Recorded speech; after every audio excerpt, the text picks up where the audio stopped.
तो आपने नोटिस कर लिया होगा अंडमान में कुछ हुआ है। यहाँ पे आप देख पाओगे union minister of energy Hardeep Singh Puri साहब ने ये बात ट्विटर में अनाउंस करी है कि अंडमान में नेचुरल गैस की प्रेजेंस हम कंफर्म कर सकते हैं। कंफर्म्ड है कि नेचुरल गैस यहाँ पे एग्जिस्ट करती है।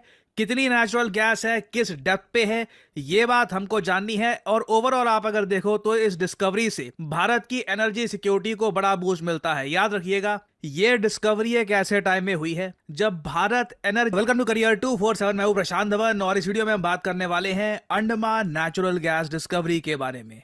अगर आप थोड़ा बहुत ही न्यूज आउटलेट्स में पढ़ते हैं आर्टिकल्स तो आपने नोटिस कर लिया होगा अंडमान में कुछ हुआ है। यहाँ पे आप देख पाओगे union minister of energy Hardeep Singh Puri साहब ने ये बात ट्विटर में अनाउंस करी है कि अंडमान में नेचुरल गैस की प्रेजेंस हम कंफर्म कर सकते हैं। कंफर्म्ड है कि नेचुरल गैस यहाँ पे एग्जिस्ट करती है।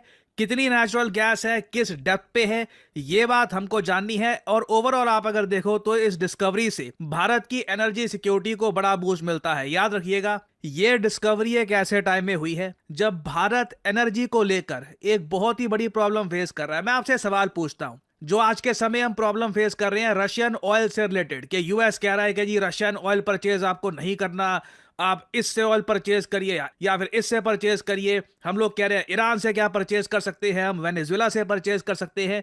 ये सब चीजें ना होती अगर भारत एनर्जी के मामले में आत्मनिर्भर होता। There wouldn't have been any problems. अगर हमारे पास इतना कच्चा तेल होता, इतनी नेचुरल गैस होती कि खुद की डिमांड को हम काफी हद तक पूरा कर सकते हैं, हमें डिपेंड ही ना करना पड़ता, हमें पे ही ना करना पड़ता इन फॉरेन कंट्रीज को। उस केस में आप कह सकते हैं फिर तो सर इंडिया में यूएसए फ्रीडम लेके आता, मे बी वो एक अलग सिनेरियो है। मगर आज के समय जो जियोपॉलिटिकल टेंशन्स चल रही है, ऐसे टाइम में भारत का ये अनाउंस करना कि हमको नेचुरल गैस मिली है अंडमान सी में, this is a major development. और आप हरदीप सिंह पुरी की आप ट्वीट अगर देखोगे तो इधर यहाँ पे उन्होंने लिखा है एक ओशन है ऑफ एनर्जी अपॉर्चुनिटीज जो खुल चुका है अंडमान सी में, प्राइमरली विजयपुरम 2 वेल में। बिल्कुल एक हमको एविडेंस मिला है कि 87% मिथेन के साथ गैस एग्जिस्ट करती है यहाँ पे। इधर आप देख पाओगे, यहाँ पे ये टेस्ट है, ये विजयपुरम जो सी है यहाँ का हम दृश्य देख रहे हैं। ये जो फायर है ना, ये कनेक्टेड है to a pipe deep under sea, और ये फायर तभी जल सकती है अगर यहां पर मिथेन की प्रेजेंस हो। मिथेन जैसे आपको पता है बहुत ही हाईली इन्फ्लेमेबल सब्सटेंस है, और इस फायर के जलने से, जिस तरीके से यहां पे फायर जल रही है, it gives us clear evidence कि अंडमान सी में नेचुरल गैस एग्जिस्ट करती है। आप देखोगे कभी भी जब डिस्कवरी होती है नेचुरल गैस की तो इस तरीके से जो फायर है ये टेस्ट किया जाता है कि is the fire burning, and since it is right now, अब अगला स्टेप हमारा ये है कि global deep water exploration experts को हम बुलाएं, जैसे कि Petrobras, BP India, Shell, Exxon Mobil, इन सबको उन्होंने यहाँ पे टैग कर रखा है। इनके एक्सपर्ट्स को हम बुलाएं ताकि हम ये जान पाएं कि कितनी नेचुरल गैस यहाँ पे एग्जिस्ट करती है।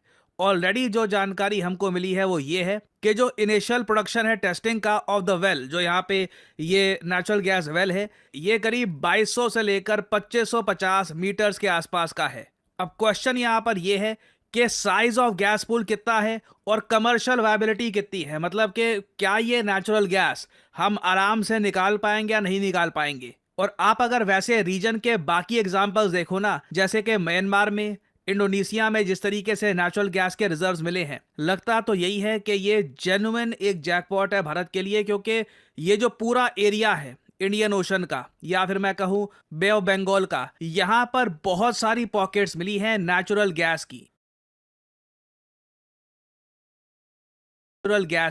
और मैं आपको अगर मैप में दिखाऊं ना तो इधर यहाँ पे आप देख पाओगे बे ऑफ बंगाल यहाँ पे है, ये अंडमान सी है। अंडमान सी के आसपास का जो ये इलाका है, ये म्यांमार का साउथ का एरिया, यहाँ पर ये पूरा अंडमान सी, और इवन यहाँ पे नॉर्थ सुमात्रा नाम का जो ये टापू है इंडोनेशिया का, यहाँ पर बड़ी मात्रा में नेचुरल गैस एग्जिस्ट करती है। ये दुख की बात है कि इंडोनेशिया ने 1971 में ही यहाँ पर अरुण गैस फील्ड डिस्कवर कर ली थी, जिसने बहुत फायदा दिया है इंडोनेशिया को। अरुण गैस फील्ड के बारे में आप पढ़ोगे तो लिटरली इसको कहा जाता है a super giant Arun gas field. यहां पर 16 trillion cubic feet of original gas थी यहाँ पे इंडोनेशिया ने काफी ड्रिलिंग करी है, ये गैस कंज्यूम करी, बेची और काफी प्रॉफिट कमाया। उसके अलावा आप अगर देखो तो पेकिसो गैस फील्ड मिली है यहाँ पर, ईस्ट नटूना गैस फील्ड और वेरियस और गैस फील्ड यहाँ पर मिली हैं।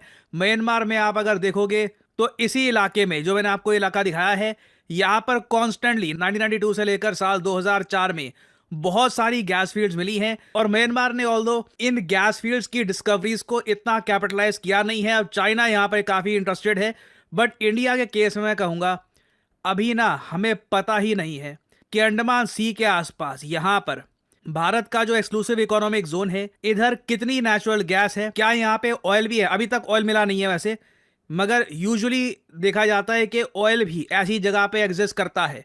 तो अगर नेचुरल गैस मिलती है यहाँ पे, it can be a literal game changer for India. और एक इंटरेस्टिंग बात यह है कि 10 सितंबर 2025 को यूएस जियोलॉजिकल सर्वे की एक रिपोर्ट पब्लिश करी गई थी।